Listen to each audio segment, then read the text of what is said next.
Jadi di episode ke-11 kali ini kita kedatangan tamu dari luar Fakultas Ekonomi dan Bisnis tentunya.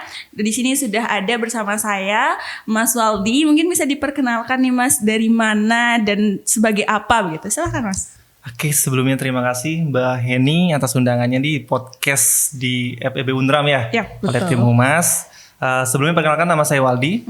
Oke, saya berasal dari perusahaan HR, namanya PT Prima Karya Sarana Sejahtera, salah satu grupnya BRI juga. Ya, kita merupakan salah satu perusahaan penyedia tenaga kerja atau perusahaan HR terbesar di Indonesia. Oke, kalau PKS sendiri sudah ada sejak tahun 1999.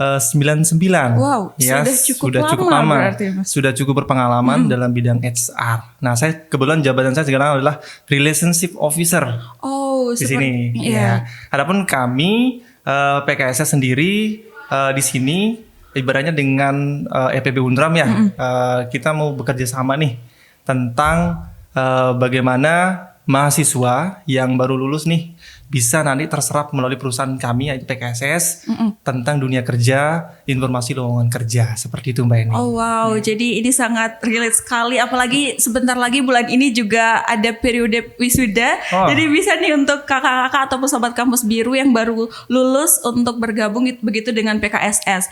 Oke nih Mas, saya sedikit kepo nih, PKSS itu sebenarnya perusahaan yang bergerak di bidang apa? Mungkin tadi memang sudah ada dijelaskan sedikit, tapi bisa nih kita dijelaskan lebih dalam supaya kita juga bisa lebih kenal gitu dengan PKSS. Oke, jadi PKSS ini memang salah satu perusahaan outsourcing, mungkin kalau Mbak Hani pernah dengar ya.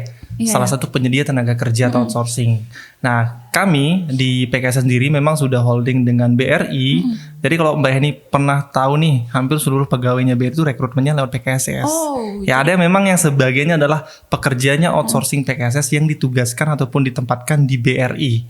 Nah, kami juga banyak holding di Pegadaian dan beberapa perusahaan yang memang bekerja sama dengan PKSS di bidang tenaga ahli daya.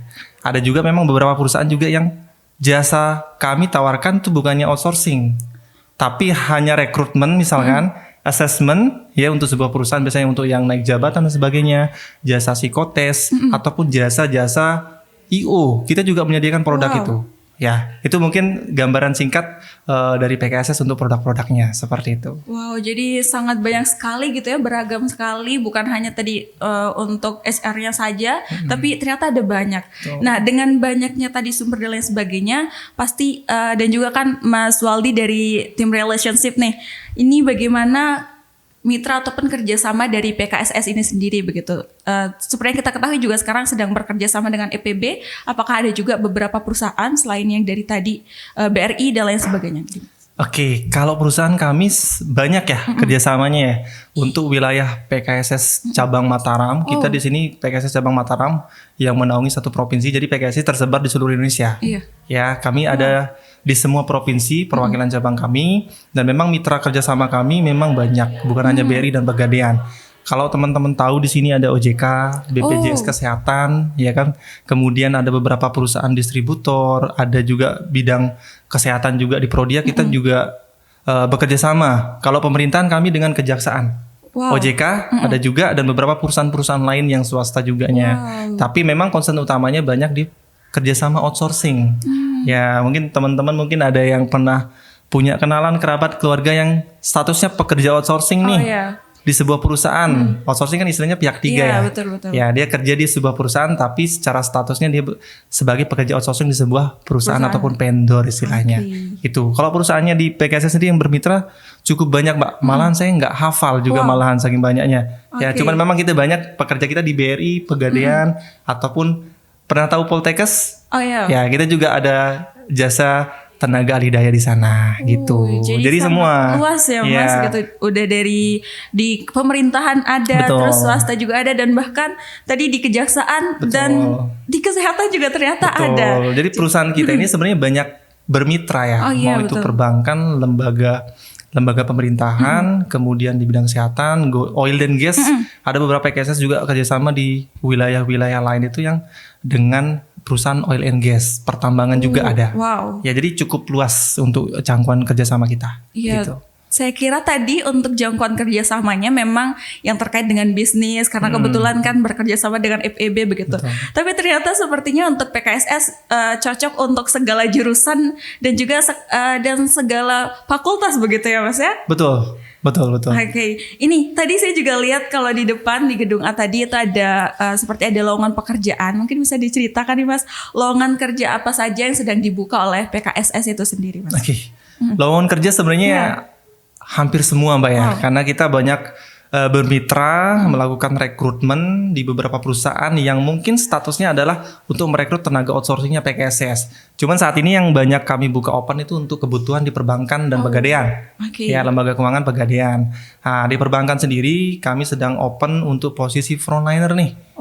Ya, frontliner perbankan. Biasanya untuk jabatan teller dan CS. Ada juga back office seperti bagian sekretaris, logistik, IT, ya, ada namanya jabatannya payment point, ada petugas bansos, ada namanya PA-kur dan sebagainya. Jadi nggak semua pekerja BRI itu pekerja kontraknya BRI atau pegawai tetapnya BRI, tapi sebagiannya juga beberapa adalah pekerja outsourcing. Nah, kita menyediakan untuk itu.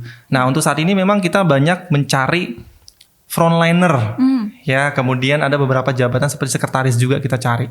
Nah, mungkin dari teman-teman FEB Undram nih, ada periode kelulusannya, nanti bisa diinformasikan nanti informasi lokernya, kebutuhannya, dan bisa follow juga Instagramnya PKSS Mataram untuk update loker terbaru dan segala bentuk informasi terkait dengan dunia kerja. Kita punya Instagram juga dari pkss.id. Ini salah satu Instagramnya dari kantor pusatnya PKSS yang lebih lengkap menginformasikan terkait dengan update-update dunia kerja. Jadi kayak VOV-nya juga dibuat di sana. Kadang ada forum live-nya, diskusinya juga, ya.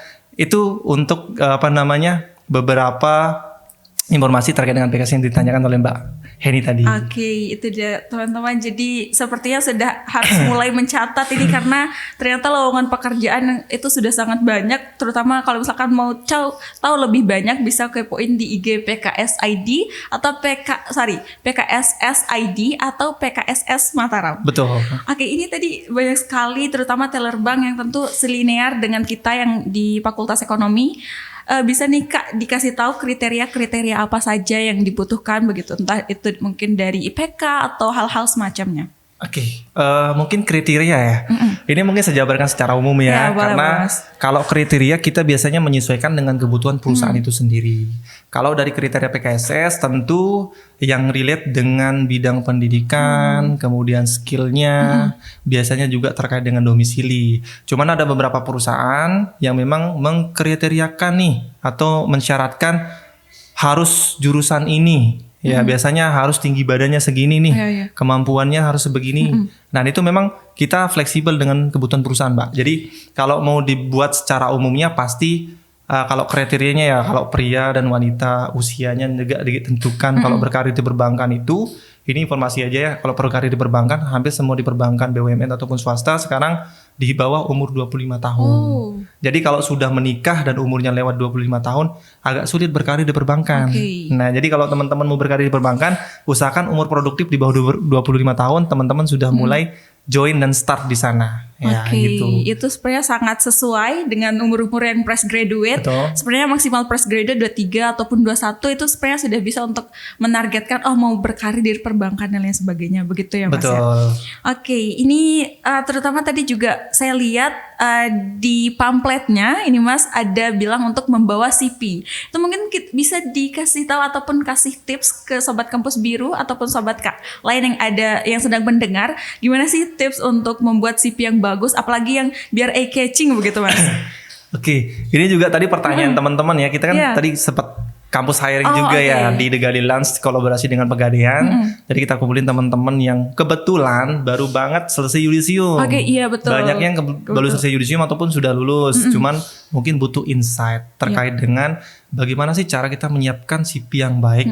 Bagaimana sih cara kita nanti menghadapi interview, persiapannya seperti apa. Nah, itu juga kita sering banyak banget tadi, hampir waktu 1 jam kita habiskan di sana. Nah, untuk CV sendiri ya, sebenarnya format CV, template CV itu sudah cukup banyak di Google ya. Bisa teman-teman download ataupun bisa teman-teman buat secara online gratis ya, ataupun berbayar bisa. Cuman untuk template CV secara umum tidak ada standar yang pasti sebenarnya. Cuman CV itu adalah salah satu uraian singkat profil dirimu secara lengkap yang dirangkum dalam satu lembar CV. Ya, jadi di sana yang penting banget untuk diterterakan dalam CV ya ini pasti adalah biodata diri. Ya pastilah biodata diri ya, namanya, tempat tanggal lahirnya mungkin, alamatnya, kontak personnya, WhatsApp atau nomor telepon, ada emailnya, sosial medianya kah diterterakan. Atau LinkedIn, Mas bagaimana? Boleh, LinkedIn juga. Ya. Kalau sosial media kalau bisa taruh ya, karena kadang-kadang perusahaan tuh butuh sosial media screening. Jadi kita dilihat dulu nih dari sosial media kita.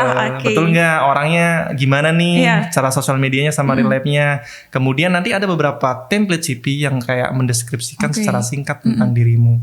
Nah, ada juga yang tidak memiliki template seperti itu. Nah, untuk triknya sebenarnya gambaran dari CV untuk yang mendeskripsikan diri secara singkat itu lebih ke kayak bagaimana sih cara kita kayak memberikan sesuatu yang menarik nih, dikemas dalam satu paragraf, misalkan yang menonjolkan kalau kamu tuh menarik nih. Ya, mungkin kamu orangnya memiliki jiwa leadership, kemudian kamu komunikasinya baik, kamu bisa beradaptasi di lingkungan yang baru, kamu menyukai hal yang baru, tantangan yang baru, ataupun hal-hal lain yang sifatnya menarik. Karena interviewer biasanya baca CV itu dari atas dulu. Betul. Ya, dilihat fotonya nih, ada fotonya, namanya siapa, kemudian dicek deskripsinya, oh menarik nih, turun ke bawah, baru nanti ke beberapa informasi terkait dengan background pendidikan dan pengalaman.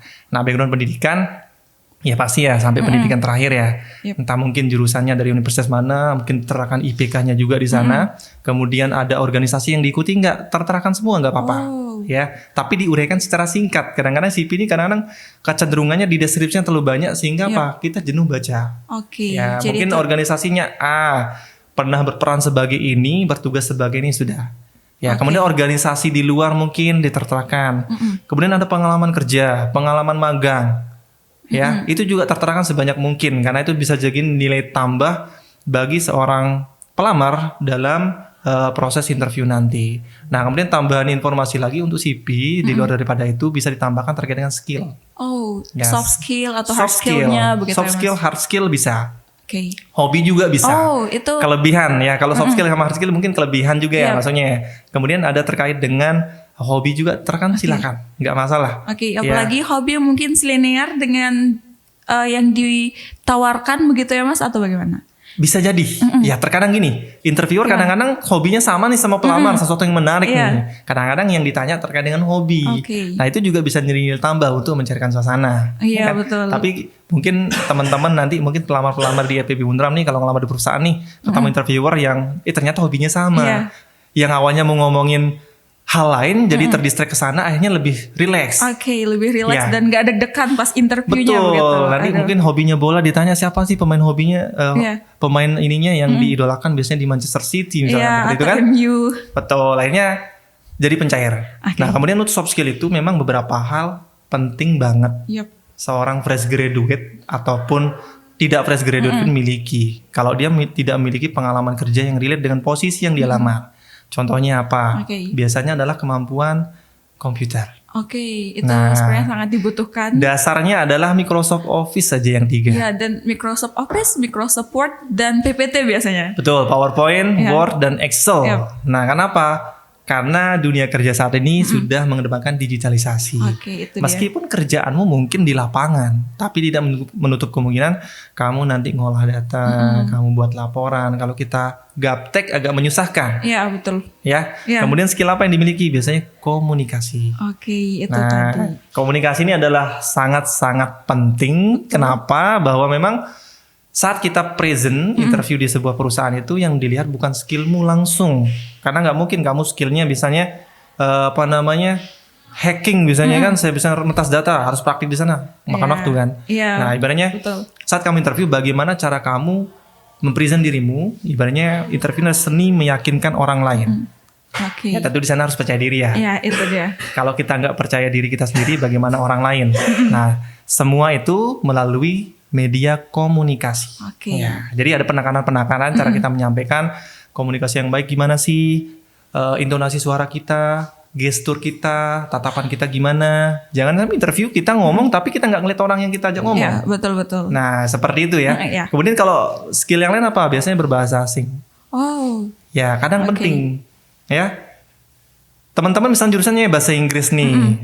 Kemudian sudah 1 tahun nih belum bekerja, nggak pernah bekerja, misalkan hingga kemampuan bahasa Inggrisnya menurun. Nah, saat di interview ditanya suruh perkenalan pakai bahasa Inggris, kagok misalkan. Ya. Nah, itu juga bisa jadi nilai pengurang ya. oke. Teman-teman, kalau bisa berbahasa asing itu sebagai nilai lebih ataupun skill lain yang kira-kira teman-teman miliki yang didapatkan di kampus ataupun di luar kampus. Seperti itu. Oke. Oke, itu tadi sebenarnya 3 skill penting yang memang sangat dibutuhkan di zaman ini. Itu tadi mengenai bagaimana untuk dunia digital, terus juga yang paling penting sebenarnya memang public speaking. Karena Betul, itu public speaking. dilihat langsung saat kita interview. Nah ini Kak, saya penasaran nih, kan tadi membahas soal interview. Itu pertanyaan wajib yang kalau pasti akan ditanyakan nih kalau di interview tuh apa Kak? 1 atau 2 pertanyaan boleh? Oke, satu yang sering banget nih. Iya. Kalau saya sih sebagai interview random ya. Iya. Kadang-kadang menyesuaikan sama kebutuhan aja sih. Oke. Karena kita juga metode menggali informasinya juga sesuai dengan kebutuhan juga. Terkadang juga kita ngikutin situasi ya.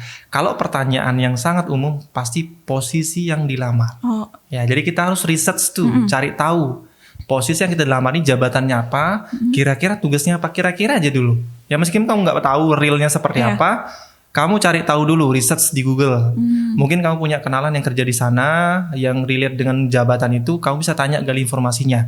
Ya, Oke. dengan bahasa sepengetahuan saya, yang sejauh ini saya cari tahu. Nah, itu juga bahasa-bahasa. Mungkin kamu nggak real berada di posisi kamu memahami jabatan itu, tapi paling nggak kamu sudah memahami secara konsep iya. bekerjanya Seperti nanti. pengandaian kalau nanti kita udah di Betul, sana. pengandaian. begitu. Ya, jadi kamu Oke. juga harus membahasakan dengan bahasa yang kamu tuh sudah berusaha mencari Iya. tahu dan kamu juga mencoba untuk memahami itu. Nah, itu posisi yang Oke. dilamar. Dan yang paling penting juga ini juga disampaikan dalam forum tadi di hiring tadi di The Gadilans bahwa jangan sampai kamu nggak tahu perusahaan yang kamu lamar. Oke. Ya. Nanti kamu tahu posisinya tapi nggak tahu perusahaan apa. Oke, berarti kita Ya. harus cari tahu perusahaannya, begitu kita harus mengenal perusahaan tempat kita ingin bekerja begitu ya Mas. Betul, betul. Misalkan nanti ditempatkan di salah satu perbankan, langsung diterangkan perbankannya apa di sana. Nah, kamu harus tahu, cari tahu terkait dengan perbankan. Misalnya, nanti kita buka lowongan kerja untuk beberapa posisi nih, misalnya front office di Pegadaian. Dicari tahunya front office, jabatan kasir di Pegadaian. Tahu nih, mungkin berpengalaman, Iya, mungkin menjadi di bidang kasir, kasir. mungkin di sebuah perusahaan dan sebagainya. Tapi pasti tahu Pegadaian, kamu tahu nggak? Iya, nanti Ya gitulah. Nah, jadi nggak tahu perusahaan yang dilamar apa. Nah, itu sudah menjadi nilai apa ya? Jadi nilai pengurang, Mbak, Oke. kalau menurut saya. Karena hal dasar kalian harus tahu paling tidak garis besarnya. Ya, mungkin nggak tahu perusahaannya. Tidak apa-apa kalian nggak memahami produk ataupun bisnisnya, tapi paling nggak kalian tahu sudah gambaran perusahaannya seperti apa Oke. secara umum, ya gitu. Betul. Jadi kita harus benar-benar mencari tahu dan nge-search dulu kita ini sebenarnya mau kerja di perusahaan yang seperti apa begitu ya. Betul. Sebenarnya seperti itu. Oke nih Mas, saya sebagai pertanyaan terakhir, saya juga sedikit penasaran dengan background dari Mas Waldi itu sendiri. Mungkin pas kuliah tuh jurusannya apa, terus pas mendaftar di PKSS ini menjadi apa, dan sekarang sehingga menjadi tim relationship. Oke. Kalau jurusan ya background pendidikan saya sebenarnya hukum. Oh. Ya, sekarang masuk dunia HR ya, Iya. yang ngurusin orang nih. Iya. Ya, memang nggak relate Iya, sebenarnya. betul. Cuman realita pekerjaan sekarang saat ini khususnya di Indonesia kan memang seperti itu. Iya. Kita menyesuaikan dengan kebutuhan dari sebuah perusahaan. Tentu di sana kenapa saya bisa bergabung di PKSS sebagai seorang relationship officer, tentu tidak luput dari background pengalaman kerja saya sebelumnya. Oke. Saya merupakan salah satu staf marketing juga nih di salah satu perusahaan ini penjualan kendaraan ya roda 2. Saya nggak sebutkan mereknya apa. Oke. Cuman di sana saya sebagai tim marketing. Cuman saya di sana ada salah satu program memang kita dibentuk sebagai seorang leader marketing di sana. Oke. Jadi ada beberapa pengalaman yang relate di saat pengalaman tersebut yang sehingga saya membawa saya ke PKS saat ini. Ya, tapi mungkin sini tambahan juga terkait dengan teman-teman mungkin yang fresh graduate ya. Yap. Jangan harus kalian melamar kerja sesuai dengan jurusan kalian. Jangan harus kalian melamar kerja sesuai dengan pengalaman kalian, karena kalian nggak tahu potensi kalian sebenarnya nanti. Terkadang potensi itu timbul karena ada kesempatan. Oke. Ya, potensi itu mulai berkembang karena kalian sudah ketahui ruang lingkup bidang yang kalian pedalamin seperti apa. Itu yang membawa kita. Saya nggak pernah bercita-cita di perusahaan ini sebenarnya, ya. Malahan saya bercita-cita sesuai dengan jurusan saya. Mau jadi apa? Mau jadi jaksa, jadi hakim, pengacara, gitu. mau jadi hakim. Ya. Tapi ya namanya juga jalan hidup ya. Kita nggak tahu ya, betul, kemana air mengalir membawa kita. Tapi kita harus jalani bahwa dimanapun kita bekerja, apapun jurusan kita, penting kita memiliki skill. Nah, khususnya teman-teman yang fresh graduate dan baru memulai karir, coba kalian gali karir kalian, skill kalian di perusahaan-perusahaan manapun dan kembangkan ke skill-skill yang lainnya. Terkadang skill-skill yang lain itu sebagai nilai pendukung kalian dapat dipertimbangkan di sebuah perusahaan yang lebih besar, tentunya yang lebih benefit, yang mampu memberikan jenjang karir yang lebih baik. Ya. Kalau pertanyaannya misalkan nih, Mbak Hani mau nanya, kenapa sih pindah kerja biasanya? Ya, itu bagaimana tuh Mas? Ya, kenapa sih kok kecenderungan Gen Z sekarang nih udah kerja di sini pindah-pindah nih, terus bidangnya lain lagi. Iya betul, lain dari jurusan pas masa kuliah begitu ya Mas. Lain dari jurusannya, beda lagi dari pengalaman kerjanya. Ya, kalau realistisnya ya Mbak Nia, kalau dari saya sendiri memang penting kita mencari sebuah perusahaan yang sehat. Perusahaan yang besar tentu akan banyak memberikan benefit. Pertama, jenjang karir, pengembangan diri, kemudian tentu secara penghasilan dan relasi. Nah, ini mungkin tips juga buat teman-teman jadi gini, untuk mempersiapkan diri. Organisasi di kampus salah satu bentuk kalian bisa membentuk diri dalam menghadapi dunia pekerjaan berikutnya. Ya, dari mana biasanya poinnya Mbak Ni? Pasti yang teman-teman organisasi nih dari Humas juga merasakan bahwa bagaimana cara mengorganisir leadership, ya dilatih komunikasinya. Dan yang sering banget lupa nih, apa itu? Ya, relasi. Iya, betul. Relasi penting banget. Ya, relasi dengan dosen, dengan pihak eksternal atau sesama temen deh. Ya, terkadang kita mendapatkan insight, dapat informasi melalui relasi-relasi kita. Banyak juga teman-teman di sini yang terlalu fokus di akademik sehingga mereka tidak mampu membangun relasi yang baik sehingga nanti mereka lulus dengan penilaian atau predikat yang cukup baik tapi nggak tahu mau kemana. Ya, nggak tahu mau kemana. Jadi kayak ibaratnya ayam dilepas gitu kan, udah lari-larian lah, ini gak terarah. Jadi penting banget teman-teman join organisasi untuk membangun pribadi yang memiliki skill sebagai bahan teman-teman bisa mengarungi dunia pekerjaan berikutnya. Begitu.